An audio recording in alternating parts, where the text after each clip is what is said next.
from the O'Brien Service Stadium. This is the fifth quarter. Last year, as tremendous as it was, once we started practice, we forgot about last year. All we're concentrating on this year, and we take every year, every game, every practice, one by one.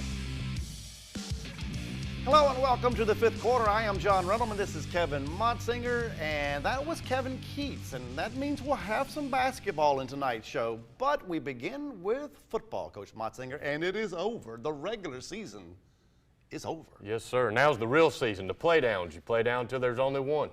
You know, the state playoffs would have started tonight had it not been for Hurricane Matthew. A little bit, off schedule, and those coaches are stressing, hoping those kids stay focused. I like focus, and we're going to have some focus right here. South Columbus is 6-0 in the Three Rivers Conference. Fairmont is 6-0 as well.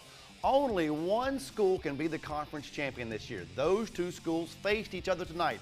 And thanks to the students at the Columbus Career and College Academy, we get to check out first half action from the OK Corral, and Fairmont gets on the board first, Coach. Little jailbreak screen right here. The offensive line get downfield, some poor angles there, but just a great play. Look at the athletic move. He spins off, keeps his balance, and he finds a way to get in the end zone. 6-0 lead for Fairmont. The Stallions respond. This is Dennis Leggett.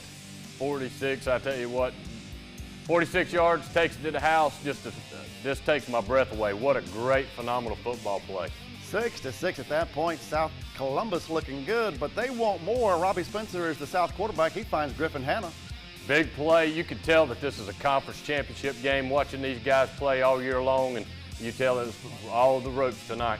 All right, there's Dennis Leggett with a 1-yard TD for the Stallions, and we're going to check out an interception, and he also plays defense, talking about Robbie Spencer, Coach. Quarterback right here. He knows what to do when he gets the ball in his hands, and he was Johnny on the spot, right to place, right time, and took it right inside the 5-yard line. And then from there, I think that is Traquan Bellamy with a touchdown for the Stallions. And the Stallions win this game tonight in Vinegar Hill over Fairmont. Your final score is 48-26. It turned out to be a high-scoring game. And we have post-game reaction from Vinegar Hill with Dustin Dorsey standing by with South Columbus head coach Russell Dove. Dustin Dorsey out here at Civitan Stadium where South Columbus just won the Three Rivers Conference. Hey, Coach, you got a Gatorade bath tonight. That only means one thing. You guys are champions. How's it feel? Man, it feels awesome. It feels great. That's my first one. My first one as a head coach, and it's really it's exciting. And even though it's mine, but I get so excited for the kids. The kids play so hard. They practice and work so hard to get ready for this week, and we prepared them in so many different ways to get ready to play this ball game. And they stepped up big in a big game tonight. Conference championship, you couldn't ask for anything better. Well, we came together as a family in third quarter, because usually we do bad in third quarter. So we put our heads together, and we came through with the win. We got to keep coming together. We got to keep faking, keep blocking for everybody to love one another. I'm here with Caleb Fonville, one of the main pieces of the offensive line. Hey, you guys had another huge night. Run game was on point. Tell me how you guys got it done. We just made sure that we sealed our gaps and made sure we washed people down. Made sure we didn't get any penetration. We're just going to have to keep going hard day in and day out at practice. At Civitan Stadium, I'm Dustin Dorsey. And you're watching fifth quarter. Go Stallions! Back to you guys. My gosh, I was not expecting the mannequin challenge from Dustin Dorsey and the South Columbus Stallions there. And hats off Russell Dove getting South Columbus back the way South Columbus expects to be year in and year out. I mean, they take their football seriously there, and it's long overdue, but they're back. Amen, amen, and played great tonight. Great. I like the challenge. Yes, sir. Now let's stay in Columbus County. Let's move on for more high school football. Whiteville folks has a chance to get above the 500 mark of the regular season. If they can beat St. Paul's tonight, this is first quarter action, Coach, and you're going to see Keyshawn Bellamy doing his thing for the Pack. Watched it all year long. This kid, I say it, tremendous vision, great feet, great balance, and he punches it in. Defensive line gets too far upfield and makes it happen here again. He just cuts it back outside, shows his vision. Great hard run, gets in the end zone and finds a way to score. 14-0 lead for Whiteville. That was Jamario Norton, number 32. And St. Paul's quarterback rolls out, but he throws it. It's probably not a good decision there. No, he didn't set his feet, didn't turn his shoulder, and was trying to make something out of nothing, and it ended up costing him. We saw Keyshawn Bellamy earlier, and we're going to see him again right there. Look, and seeing Coach Aldridge from East Duplin, one of the greatest high school coaches in North Carolina history, was at the game watching those guys and watching a great one tonight in Bellamy. St. Paul's loses tonight. St. Paul's may end up facing East Duplin in the playoffs later. Whiteville wins 41-20. Momentum for the Pack going in to the state playoffs. All right, we had a crew in Bladen-County for the East Bladen-Trask High School football game. We're going to have East in black, and we're going to have Trask in white. We're on camera right now talking about this high school football game. Do we have the game, or do we not have the game right now? Let me just ask that question to everybody. It is a yes. There it is. Trask High School versus East Bladen. East Bladen in the dark uniforms, and there they are scoring, Coach. Yes, sir. Fullback did a great job getting had on the inside of the linebacker, calls an inside seam on the power play. He just cuts off the block. Right here, B.J. Jordan, we've called his name all year long on the toss sweep. Texas football at the end, a lot of times guys get that ball punched out. This is the linebacker flies over top, expecting that outside veer, and Armstrong, quarterback, tucks it in. Called play there on the short yard line and gets the end zone. We got to mention Ethan Hines. Check him out, Coach. We've called the Hines boys all year long and just, you know, arm tackle, that comes down to want to. He wanted it more than those boys, and he found a way to get in the end zone. 242 yards for Ethan Hines tonight, 2 touchdowns for him, 2 touchdowns for Xavier Wooten. We saw him earlier. Your final score is East Bladen 28, Trask 14. It was tied at 14 in the third quarter, but East Bladen prevails tonight in high school football. All right, East Columbus also played this evening.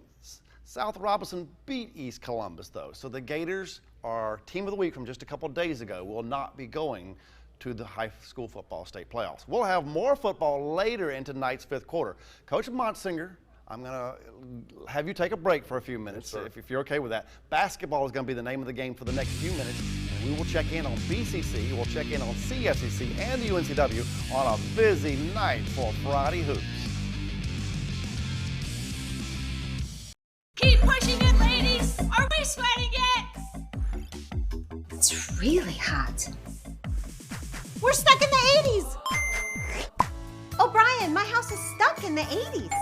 Well, Brian's here to check it out.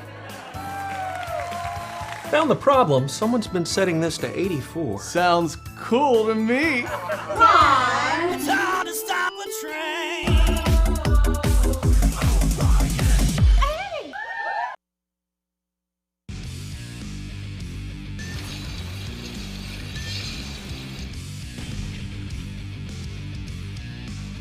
Every now and then on the 5th quarter we have basketball, and tonight is one of those nights. We have less football than normal with so many teams having the evening off. On top of that, this was the season opener for Kevin Keats and the UNCW Seahawks. It is UNCW hosting Claflin at Trask Coliseum. The Screaming Seahawks students were there, we were there, and Chris Flemings was there, and he had it going. Flemings came out of the gate hot, and he never let up. That was #1, scoring the first field goal of the evening for UNCW. Chris only attempted 12 shots tonight at Trask Coliseum, and he made 8 of them. This next one is my favorite one. Watch the shot go in, and then watch Chris just kind of sit on his behind after making that shot against the Claflin Panthers. All right, check out Dante Kaycock. He is a rim rocker. Kaycock with the alley-oop slam. That is sweet. How about C.J. Bryce? He had it going. 23 points for C.J. Bryce tonight at Trask Coliseum. Where is C.J.? There is C.J. Really nice crowd tonight out at Trask Coliseum for the men's basketball game. The season opener. This was not an exhibition game. This is a real game. Season opener. It counts in the standings. The Seahawks shot 51% from the field. They win 110-64. The Seahawks opened the season with a 46-point victory. All right, this was the season opener for the UNCW women as well. It is Norfolk State in green versus the Seahawks wearing white. Jenny DeGraff is number 21 for UNCW. This was her first time in the starting lineup, and the way she played tonight, she's gonna be there a while. DeGraff made her first shot, and she never let up. DeGraff 6 of 9 from the floor. She led the Seahawks with 15 points, and that is a career high. Look at that shot. UNCW led by 9 at the break. They win by 8, 64-56 is the final score in this one. In fact, we have post-game reaction from head coach Adele Harris. We came out really aggressive early. Shots were falling. We were forcing them into some mistakes, kind of set the tone, and then Norfolk State fought back, which I'm glad I got to see my team under that stress in that situation where we had to find a way to get the win. Congratulations, Coach. All right, the Brunswick Community College men's basketball team makes a fifth quarter appearance tonight. It is BCC versus Georgia Highlands. That's Ty Cockfield with a layup for the Georgia team, and you're about to see the slam dunk of the night from this one. It is going to be Jalen Ray for the BCC Dolphins, and there it is. Oh, that is a sweet one. Ray is a freshman out of Shelby, North Carolina. We even see a slow-mo replay. The Georgia Highlands team led at the half, and the team in blue kept it up in half number 2 as well. 99-80 is the final score. The Chargers beat the Dolphins, and this has nothing to do with the NFL. That is 39 wins in a row for the Chargers dating back to last season. All right, let's stay at the Schwartz Center to see what's up with Cape Fear Community College and Lenore Community College. Alonzo Tyson is not a mascot. Alonzo Tyson is a dunk machine for Cape Fear. Boy, that is impressive. 17 points this evening for Tyson. Sea Devils on the break, showing patience on this play. Jarek Haynes is going to get the ball. He's going to lay it in. 17 points for Haynes this evening. And we have a Tahi Jeter sighting, 14 points for Jeter. This game was not close. CFCC wins by 44 points. 100-56 is the final score. CFCC remains undefeated with Trey Bryant out of Hoggard High School adding 12 points for the home team. The Sea Devils will play Georgia Highlands tomorrow at the Schwartz Center, and that should be a good one. All right, Coach Motzinger will return in just a moment to break down the play of the week. Plus, we may have some bonus high school football footage for you. But first, let's check out the scoreboard from the opening night of college basketball.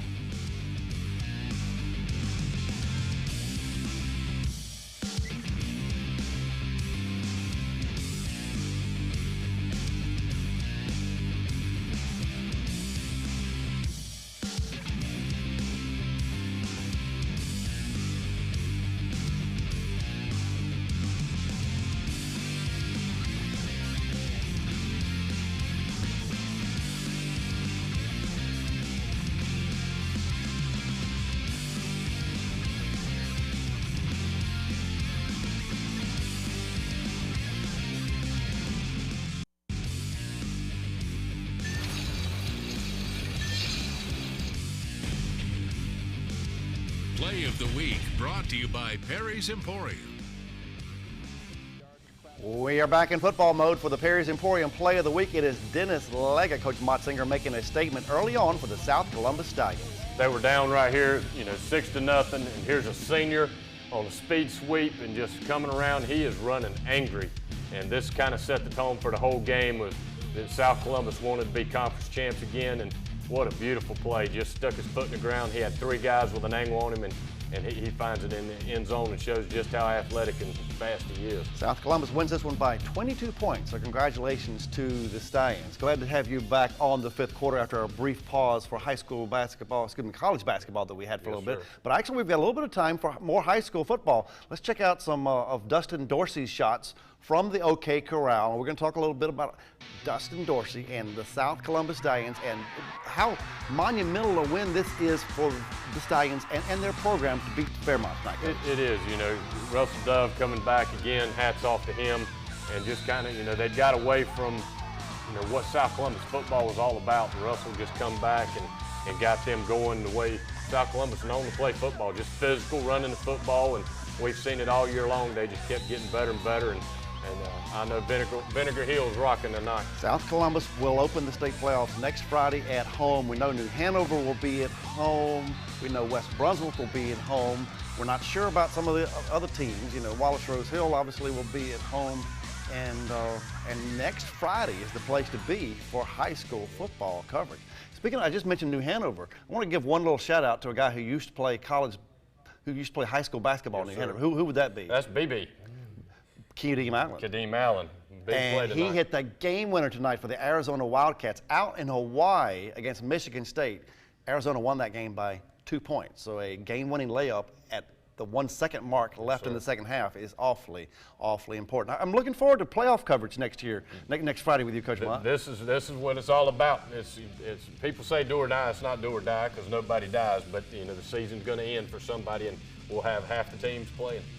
Coach, it's been fun. Yes, sir. Next week it is the playoffs. Thank you for watching tonight's 5th quarter. Coach Motzinger and I will both be back next Friday for the first round of the high school football state playoffs. We can't wait for it. Hope to see you then next Friday. Good night, everybody.